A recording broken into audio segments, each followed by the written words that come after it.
Nazi Bhatt Lahore शहर का ना एक ऐसा छलावा हुआ है। इस बंदे ने जो है ना शहर लाहौर का अमन खराब करने में कोई कसर नहीं छोड़ी। क्लाशन कोफों का इस्तेमाल ये ऐसे करते थे शर्लों वाली पिस्तौल होती। ये वो लोग थे जो कान को नहीं देखते, कुत्ते के पीछे दौड़ लगा देते थे। ये टॉस करके लोग वहां पे आते थे। बरसा तड़ा ना निकला, जाओ जाके गोलियां मारो। हमायूं गुजर ने इसको कहा था और जानते हैं बट्टा गंदी कर दी थी। वो नाम आपने बताना है कि उसने शहर लाहौर के अमन को ख़राब करने के लिए ग्रेनेड दागे, रॉकेट लॉन्चर दागे। क्यों?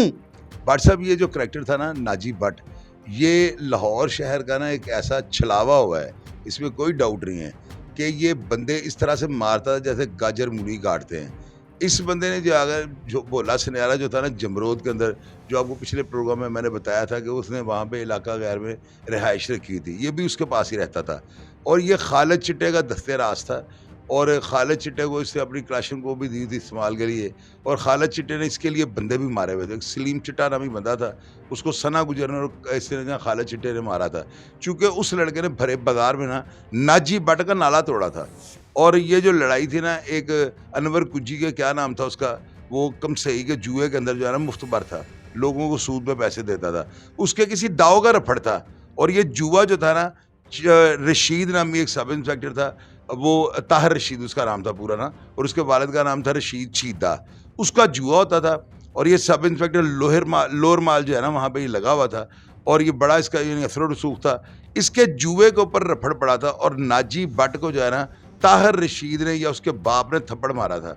ये थप्पड़ से शुरू होने वाली दुश्मनी जो है ना पूरे शहर को जो है ना ये आग अपनी लपेट में ले गई थी। नाजी भट्ट जो था ना, इसके दो भाई जो थे ना, वो ताहिर रशीद ने फ़ोन के ऊपर एक बड़े ताकतवर बंदे को ये कहा था कि मैंने इसके भाइयों को जो है ना भट्टी में जला दिया है, भट्टी में फेंक दिया है, कोला कर दिया है। वहाँ से इसने ये नहीं देखा मेरे भाई जलाए हैं कि नहीं जलाए हैं। इसने वो ब्लाइंड यानी एक झूठ की बिना पर जो है ना कि शायद वाकई मेरे भाइयों को मार दिया है, इस बंदे ने जो है ना लाहौर शहर को समझ ले लहू में नहा कर रहा। नहीं, मुझे ये बताएं, मेरे नाजरीन को बल्कि ये बताएं कि क्या वाकई ही इसके दोनों भाइयों को लोहे की भट्टी में गलाया गया था? नहीं, वो नहीं गलाया गया था, वो एक बंदा था बड़ा ताकतवर इस शहर का ना, बल्कि मैं नाम ले लेता हूँ, तीफी भट्ट साहब ने इसको फ़ोन किया था और कहा था कि भाई तुम बताओ कि ये जो इसके भाई हैं उसको तुमने उन दोनों को तुमने गिरफ्तार किया हुआ है, इसके भाई कहाँ पे हैं। उसके ज़हन में ये बात है कि यार शायद भट्ट साहब उसको पैर करवा रहे हैं, चूँकि जुए पे इसको थप्पड़ भी पड़ा था उसी के जुए पे। तो वो उसने कहा मैं तो भरा भट्ठी छुट दे रहे।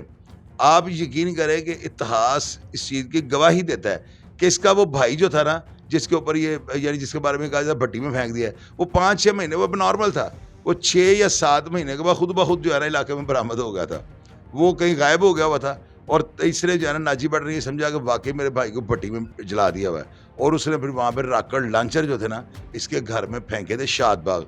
और शादबाग थाने में जो है ना बाकायदा FIR में लिखा हुआ है कि उसने जो है ना रॉकेट लॉन्चर जो है ना इसके रशीद शीदे के घर में, यानी ताहिर इकराम इंस्पेक्टर जो था, ये सब इंस्पेक्टर जो था, उसके वालिद के घर में। ये जेन्युइन बात है। और आप यकीन करें कि ये वो बंदा हुआ है कि इस बंदे ने जो है ना शहर लाहौर का अमन ख़राब करने में कोई कसर नहीं छोड़ी और लाहौर शहर को लहू में नला दिया इस बंदे ने ना।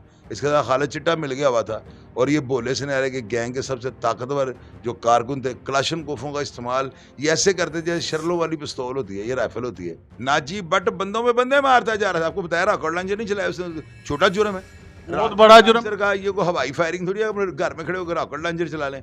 वो मोहली कत्थे आ रहा है, वो यानी कि ना एक फर्द के लिए नहीं पूरे घर को तबाह करने के लिए वो एक लॉन्चर काफ़ी होता है। इसने लॉन्चर दाग दिए, इसने कत्ल वगार सलीम चिट्टा मरवा दिया है, पता नहीं कितने कत्ल इसने नाजी भट्ट ने करवा दिया और बाद में पता लगता भाई जिंदा है। ये वो लोग थे जो कान को नहीं देखते, कुत्ते के पीछे दौड़ लगा देते थे। क्या ये उजरती कातल थे? ये उजरती कातिल, देखे मेरी बात सुने भट्ट साहब, मैंने आपको उस प्रोग्राम में ये बताया था भोला सनियारा के, मैंने आपको ये कहा था कि ये टॉस करके लोग वहाँ पे आते थे। तो भट्ट साहब इसको आप उजरती कत्ल नहीं कहेंगे।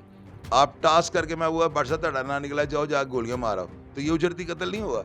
अब मैंने कितने पैसे पकड़े हुए हैं, मैंने क्या सुपारी ली है, मैंने आपको एक जो है ना उजरत पे रखा हुआ है। इन लोगों को जो है ना घात लगा कर बैठा होता है अंडरवर्ल्ड। इनको ऐसे लोग तो चाहिए जिनके अंदर कॉम्प्लेक्स होता है, जिनके अंदर एहसास कमतरी होता है। ये लोग बढ़कर जो है ना आगे आना चाहते हैं और फिर ऐसे लोग जब अंडरवर्ल्ड के भोले सनियारे जैसे बंदों की नज़र में आते हैं तो वो फिर इनको हाथ फेर के तो इनको ऊपर से ऊपर ले जाते हैं। अच्छा, जब नाजी भट्ट मिठाई की दुकान पे काम करता था तो कितनी उजरत लेता हो? ये भट्ट साहब उस वक्त कितनी उजरत होगी, मेरे हिसाब से 200-300-500 लेता होगा, और ये मिठाई की दुकान पे समोसे वगैरह बनाता था। तो कहाँ पे? ये शादबाग के अंदर ही कोई शॉप है, पता नहीं क्या नाम है उसका, तो लोगों ने नीचे लिखा हुआ है कमेंट बॉक्स में। तो ये मिठाई की दुकान पे कहाँ, और भट्ट साहब ये सारे ही ऐसे थे, इनमें कोई MBBS नहीं है। ये लोग क्या करना चाहते थे? और मुझे ये बताएं, सारी बातें छोड़ दें, मैं कहता हूँ कि ये सारे बड़े, इन्होंने पता नहीं क्या बन जाना था। मुझे सिर्फ ये बता दें कि इनमें कोई एक नौजवान जिसकी उम्र 30 साल से ऊपर हो, स्वाय भोला से नहीं के 24, 25, 22, 23, 24, 25, 26, और ये 30 में जाते नहीं थे कि जब भोला सिन्यारा मरा है ना, फिर इनको निकाल के अदारों ने मारा है। उससे पहले क्यों नहीं मारते थे? भोले सिन्यारे की अदारों के ऊपर गिरफ्त थी, इसमें कोई डाउट नहीं है, लेकिन वक्ती तौर पर अदारों को आप हमेशा के लिए जो है ना अपनी गिरफ्त में नहीं ला सकते। अदारों की कोई पॉलिसी होती है जिसके तहत जो है ना वक्ती तौर पर वो आपको यूँ लग रहा था कि अदारे मेरी गिरफ्त में है, वो आपको ढीला दे के ना कुछ करना चाह रहे होते हैं। इसी तरह जब भोला सिन्यारा मरता है ना, तो इनको जब लाकर वो आते हैं ना, तो उन्होंने लाकर काला खताई रोड पर इनको ट्रक में से उतारा है ना, आप यकीन करें बंदों के ऊपर रॉकेट लॉन्चर दागने वाला, कितनी बड़ी बात है। तो जब अपनी बारी आई है ना, तो पुलिस वालों ने इसका जब ज़ारबंद खोला है ना, तो यकीन करें इसे यूरिन कर दिया था, और हुमायूं गुजर ने इसको कहा था, और जानते हैं बट्टा गंदी कर दी थी। यानी कि अपनी मौत का फरिश्ता जब गिरफ्त में लेता है तो भट्ट जी अपना यूरिन निकल गया। नौजवानों को क्या पैगाम देंगे? नाजी भट्ट की कहानी तो आपने सुना दी, और भट्ट साहब नौजवानों को तो मैं यही कहता हूँ, अपने घरद्यां लिए कुछ करो जो करना है थे, अपनी बहनों के लिए मेहनत करो, मजदूरी करो, खुदा आपको देख रहा होगा। और अल्लाह के बंदे हो, पुलिस हो नहीं है गीता मैं दस दें, बदमाश ठीक है तुम बन सकते हो, सोच तुम रख सकते हो, और लेकिन पुलिस नहीं होगी, वो तो बर्दाश्त ही नहीं करेंगे।